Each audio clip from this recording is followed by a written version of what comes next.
Hi Chetan గారు. Hello madam. Chetan గారు, ఆడవాళ్ళు రకరకాల కారణాల వల్ల గర్భసంచిని తీసేయాల్సి వస్తది. చిన్న వయసులో నుంచి పెద్ద వయసు వరకు మోనోపాజ్ కారణం కావచ్చు, ఇంకా ఎక్స్‌వైజెడ్ రీజన్స్ కావచ్చు. దానివల్ల కూడా మోకాళ్ళ ప్రాబ్లమ్ వస్తుందా? మోకాల్లో పెయిన్ వస్తుందా? దానికి దీనికి ఏమైనా సంబంధం ఉందా? మొత్తం సృష్టిలో ఏదైతే లైఫ్ ఉంది మనుషులది, అది నెక్స్ట్ ప్రోజని రావాలి అంటే, నెక్స్ట్ జనరేషన్ రావాలి అంటే గర్భం ఇంపార్టెన్స్ మనకు ఆటోమేటికలీ అర్థమైపోతుంది. అవునండి. గర్భం లేకపోతే ప్రెగ్నెన్సీనే రాదు. అవునా కాదా? అంతే.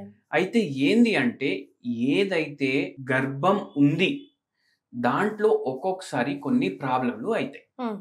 ఆ ప్రాబ్లంలు రావడం వల్ల ఏమంటారు కొందరు, అరే తీపిచ్చేసేయి, గర్భసంచిని తీసేయండి, తీసేయాల్సిన అవసరం వస్తే ఒకవేళ మీకు పిల్లలు ఉన్నారా? ఉన్నారు. ఎంతమంది? ముగ్గురు. ఇంకెందుకు గర్భసంచి తీసేయండి అంటే ఒక అండర్లైన్ ప్రాబ్లం ఉంటే తీసేయమని చెప్తారు.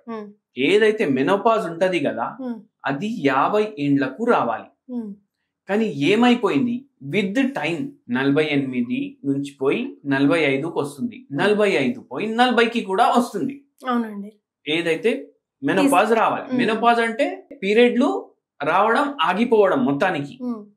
ఇది ఏజ్ తగ్గుతుంది. ఎందుకు? Multiple factors. పెస్టిసైడ్లు ఉండొచ్చు, మన ఫుడ్ హ్యాబిట్స్ ఉండొచ్చు, ఈజ్ ఆఫ్ లైఫ్ ఉండొచ్చు, ల్యాక్ ఆఫ్ ఫిజికల్ యాక్టివిటీ ఉండొచ్చు, మల్టిపల్ ఉంటాయి. ఏమైతుంది దీని తర్వాత అంటే, ఎప్పుడైతే మెనోపాజ్ వస్తుంది దాని తర్వాత మూడ్ స్వింగ్లు స్టార్ట్ అవుతాయి చాలా మంది లేడీస్కి. దాంతో పాటు వాళ్ళకు స్లీప్ డిస్టర్బ్ ఉంటుంది, లేదంటే పోస్ట్ మెనోపాజల్ ఆర్థరైటిస్ వస్తుంది. కొందరికి ఏమో నిద్ర చక్కగా రాదు, కొందరికి మలబద్ధకం వస్తుంది, అట్లనే కొందరికి మోకాల్ నొప్పులు వస్తాయి. ఇవి ఎప్పుడు వస్తాయి? మెనోపాజ్ అయినాక ఒక 5 ఏండ్లకి, 10 ఏండ్లకి, 15 ఏండ్లకి. ఎందుకంటే అప్పుడు ఫీమేల్ హార్మోన్లు తగ్గుతాయి బాడీలో, మేల్ హార్మోన్ మాత్ర కొద్దిగా పెరుగుతుంది. అందుకే మీరు గమనించండి, కొందరు లేడీస్ లా వాళ్లకు ఎప్పుడైతే మెనోపాజ్ అవుతుంది కదా, దాని తర్వాత వాళ్ళ వాయిస్ లో కూడా చేంజ్ వస్తుంది. గమనించండి, కొంచెం ఇట్లా లో పిచ్ అయిపోతుంది, అంటే జరా మగవాళ్ళలాగా కొంచెం అయిపోతుంది వాయిస్, హార్డ్ గా అయిపోతుంది వాయిస్. ఎందుకు? హార్మోన్స్ చేంజ్ అవుతున్నాయి కదా. ఇప్పుడు ఉన్న బాడీ హార్మోన్స్, ఫీమేల్ హార్మోన్స్ ఎక్కువ ఉండాలి, హార్డ్వేర్ సాఫ్ట్వేర్ రెండు సేమ్ ఉండాలి కదా. కానీ వీళ్ళలో అది జర చేంజ్ అయిపోయి ఏమవుతుంది అంటే, ఇవన్నీ ప్రాబ్లమ్స్ వస్తాయి. దాంట్లో జాయింట్ పెయిన్స్ రావడం ఒక ప్రాబ్లం. ఈ జాయింట్ పెయిన్స్ ఏవైతే వస్తాయి దానికి ఆర్థరైటిస్ అంటారు, మనకు తెలుసు. ఆస్టియో ఆర్థరైటిస్ అంటారు, మనకు తెలుసు. కానీ పోస్ట్ మెనోపాజల్ ఆర్థరైటిస్ అంటారు. ఎందుకు? మెనోపాజ్ తర్వాత వచ్చిన ఆర్థరైటిస్ అంటే నెల నెలకు రావడం ఆగిపోయిన తర్వాత వచ్చే మోకాల నొప్పులు అంటారు. ఇది 60 ఏండ్లకు 65 ఏండ్లకు వస్తుంది. కానీ ఇప్పుడు ఏమైతుంది, ఇప్పుడు 45కి ఆగింది, 60కి వచ్చింది, లేదంటే 55, 50కి వచ్చింది.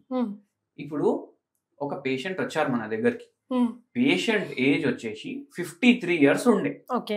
డాక్టర్, నాకు ఆల్మోస్ట్ 25 ఏండ్ల నుంచి మోకాల నొప్పులు ఉన్నాయి, చాలా అవస్థ పడుతున్నా. చూస్తే రిపోర్టు చాలా డీజెనరేటెడ్ చేంజెస్ ఉన్నాయి. మోకాల్లోనే కాదు, నడుములో కూడా డీజెనరేటెడ్ చేంజెస్ ఉన్నాయి, మెడలో కూడా డీజెనరేటివ్ చేంజెస్ ఉన్నాయి. ఇవి చూసినాక బరువు కూడా అంత ఎక్కువ లేదు. ఇప్పుడు బరువు ఎక్కువ ఉందంటే కూడా అవుతుంది, కానీ బరువు కూడా అంత ఎక్కువ లేదు. మళ్ళా ఎందుకు అవుతున్నాయి మనం మాట్లాడితే, మనకు ఏమన్నారంటే, ఏమైనా స్ట్రెస్ ఉండేనా ఇది తీసే ముందు అంటే, ఇప్పటికీ స్ట్రెస్ ఉంది అన్నారు. ఏముంది స్ట్రెస్ అంటే, మా అత్త నాకు చాలా సతాయిస్తారు అనేసి అన్నారు. ఏం సతాయిస్తారు అది చెప్పడానికి కూడా రాదు. మా ఆయన నాకు సపోర్ట్ కూడా చేయలేదు, మా అత్త నాకు సతాయించినప్పుడు, స్టార్టింగ్ నుంచి ఇప్పటికి. ఇప్పుడైతే ఏమంటే, ఎన్నేళ్ళు ఉంటుంది, ఇంకో 5 ఏళ్ళు ఉంటుంది, గమ్ము నోకో, ఏం చెప్పకు. మా అత్తయ్య పెట్టే టార్చర్లకు నాకు లేని రోగాలన్నీ వచ్చినాయి. మోకాల నొప్పి వచ్చింది, షుగర్ వ్యాధి వచ్చింది, బీపీ వ్యాధి వచ్చింది. నాకు ఎట్లా అవుతుండే అంటే, మ్యారేజ్ స్టార్టింగ్ లో ఇట్లా వంటింటికి పోయి వండాలి కదా, మా అత్త కూడా ఉంటది. నాకు ఇట్లా బెడ్రూమ్కి వెళ్ళి ఆడికి పోవడానికి దడదడ గుండె గుండె దడ వస్తుండే. అంటే ఆమె చూస్తేనే నాకు భయం అవుతుండే. మరి అంతా నాకు పరేషాన్ చేసిండ్రు. ఇంకా ఏం ప్రాబ్లమ్స్ ఉన్నాయంటే గర్భసంచి కూడా లేదు అని. ఎప్పుడు తీసేసిర్రు అంటే నేను యంగ్ ఉన్నప్పుడే తీసేసిర్రు. దాని తర్వాతనే ఇవన్నీ ప్రాబ్లంలు వచ్చినాయి. 29 సంవత్సరాలకే గర్భసంచి తీసేసిర్రు. ఎందుకు అంటే బ్లీడింగ్ కంట్రోల్ అయితే లేదు, ఫైబ్రాయిడ్లు ఉన్నాయి. హోమియోపతి తోటి తగ్గుతాయి ఇవన్నీ ప్రాబ్లంలు అంటే హోమియోపతికి తగ్గుతాయి ఇవన్నీ అనేసి చెప్పినాము. అయితే అరే మాకు తెలియదు అప్పుడు, లేకపోతే అప్పుడు హోమియోపతి వాడుతుండే కదా అనేసి అన్నారు. కానీ ఏంది అంటే హోమియోపతి తోటి ఈ ఫైబ్రాయిడ్ ప్రాబ్లంలు కూడా తగ్గుతాయి. అయితే అప్పుడు 29 years కి తీసేసారు కదా, దాని 3 ఏండ్లకు నొప్పులు స్టార్ట్ అయినాయి. దాని 3 ఏండ్లకు నొప్పులు స్టార్ట్ అయినాయి. అయితే ఇట్లా ఏమైతుంది, ఎప్పుడైతే పోతుంది కదా యూట్రస్, గర్భసంచినో యూట్రసో, దాని తర్వాత హార్మోనల్ చేంజెస్ రావడం వల్ల ఇట్లా మోకాలు నొప్పులు వస్తాయి. మళ్ళీ స్ట్రెస్ ఫ్యాక్టర్ కూడా ఉంటది. ఇప్పుడు మీరు అనొచ్చు స్ట్రెస్ ఫ్యాక్టర్ ఉంటే డైరెక్ట్ మోకాలు నొప్పులు కూడా రావచ్చు కదా అనేసి. కానీ పేషెంట్ కి జెనెటిక్ ప్రీడిస్పోజిషన్ టు డిజీజ్ ఉంటది. అంటే ఇట్లా గర్భసంచిలో ప్రాబ్లమ్స్ రావడానికి కూడా మన వంశపారిపరంగా కూడా వస్తాయి. ఆ మూలంగా ఆ ప్రాబ్లం వచ్చి మళ్ళా ఆ ప్రాబ్లం ని తగ్గించకుండా మొత్తానికి పీకేసిన వల్ల మళ్ళా వేరే ప్రాబ్లమ్స్, కాంప్లికేషన్స్ అవుతున్నాయి. అప్పుడు నా ఎగ్జైట్మెంట్ ఏంటంటే మీరు ఫస్ట్ దేనికి ట్రీట్మెంట్ ఇచ్చారని. ఇప్పుడు గర్భసంచి తీసేసిన దానికి మనం ఏం చేయలేము. మరి ఇప్పుడు దీన్ని ఎట్లా అంటే ఇప్పుడు చూడండి, హోమియోపతిలో ఎటువంటి మెడిసిన్స్ ఉంటాయి అంటే ఏ రోగం ఉన్నా దానికి పరిష్కారం ఇస్తుంది మనకు హోమియోపతి. ఎందుకంటే మనం మందు పేషెంట్ కి ఇస్తాం. ఇప్పుడు హోమియోపతిలో ఎటువంటి రీసెర్చ్ అయింది అంటే గర్భసంచి తీసేసిన తర్వాత మోకాల నొప్పి వచ్చింది అంటే దానికి ఒక సెట్ ఆఫ్ మందులు ఉంటాయి. ఇప్పుడు లాకెసిస్ అనేసి మెడిసిన్ ఉంది, యాసిడ్ ఫాస్ అనేసి మెడిసిన్ ఉంది, మళ్ళా దాని తర్వాత సిమిసిఫ్యూగా అనేసి మెడిసిన్ ఉంది. ఇటువంటి చాలా మెడిసిన్స్ ఉంటాయి. అయితే గర్భసంచి తీస్తే మోకాల నొప్పులు వస్తే మెడిసిన్ చేంజ్ అయిపోతుంది. మోకాల నొప్పి 100 మంది ఉంటారు రోజు, అందరికి ఒకటి కాదు. గర్భసంచి తీసేయడం వల్ల వచ్చింది అంటే ఒక మందు, వెయిట్ ఎక్కువ ఉంది మోకాల నొప్పి వచ్చినాయి అంటే ఒక మందు, నిద్ర చక్కగా లేదు మోకాల నొప్పులు అవుతున్నాయి ఒక మందు, గర్భసంచి తీస్తే నడుము నొప్పి వస్తుందంటే ఒక మందు. అయితే ఇట్లా వేరే వేరే మందులు ఉంటాయి.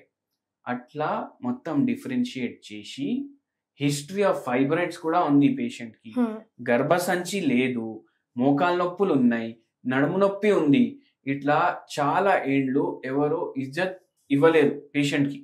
ఇట్లా చెప్పారు కదా మా అత్తయ్య నాకు ఇట్లా టార్చర్ పెడుతుండే అది ఇది అనేసి, అసలు నాకు రెస్పెక్టే ఇవ్వకపోతుండే మా అత్తయ్య. ఏం తెచ్చినావు ఇంటికెళ్ళి, ఏం తెచ్చినావు ఇంటికెళ్ళి అనేసి ఇన్సల్ట్ చేస్తుండే. మా పేరెంట్స్ ఇంటికి వస్తే వాళ్ళకి సరిగా ట్రీట్ చేయకపోతుండే. అయితే అట్లా ఇవన్నీ నేను చాలా ఫేస్ చేసిన. ఇప్పటికీ మా ఆయన ఒప్పుకోరు. అయితే వాళ్ళ ఆయన కూడా అంటారు ఈమె మస్తు ఇమాజిన్ చేసుకుంటది, ఇంకా ఎక్కువ చెప్తుంది, ఉన్నది ఎంత ఉంటది కానీ ఇంత చెప్తుంది అనేసి వాళ్ళ ఆయన అంటున్నారు. అయితే అంత బాధ, అంత ఇన్సల్ట్ ఫేస్ చేయడం వల్ల రోగాలు వచ్చినాయి అంటే దాన్ని బట్టి కూడా మందు చేంజ్ అవుతుంది. ఇవన్నీ చూసుకొని మనం మందులు ఇస్తాం. ఈ పేషెంట్ కి మన దగ్గర 1 year వాడిర్రు మందు. 1 year వాడిన తర్వాత ఏమైంది అంటే ఫస్ట్ 4-5 months లో నొప్పి తగ్గిపోయింది. 8th month నుంచి నొప్పినే లేదు. 1 year కి మనం మందు ఆపేసినాం. టిల్ డేట్ మళ్ళా రాలేదు. సో మరి మీ కైండ్ ఆఫ్ హోమ్ రెమెడీ ఏదైనా మోకాల నొప్పికి సజెస్ట్ చేస్తారా చేతన్ గారు? మోకాల నొప్పికి ఒక మంచి హోమ్ రెమెడీ చెప్తాను, మనకు హెల్ప్ఫుల్ అవుతుంది. దేంట్లో కొద్దిగా నొప్పులు జర్ర బెటర్ అవ్వడానికి. అంటే ఇప్పుడు 100 ఉన్నాయి, 100% ఉంది నొప్పి, దీని యొక్క 70%కి తీసుకొని వస్తుంది. అయితే ఏంది అంటే పారిజాత లీవ్స్, పారిజాత పుష్పాల లీవ్స్, ఇవి ఏం చేయాలి, ఇవి ఒక 20 తీసుకోండి, వాటర్ లో వేయండి, బాయిల్ చేయండి మంచిగా. మంచిగా బాయిల్ చేసిన తర్వాత ఈ వాటర్ ఫిల్టర్ చేసుకోండి. ఇది డైలీ మార్నింగ్ మీరు ఎంప్టీ స్టమక్ తీసుకోండి.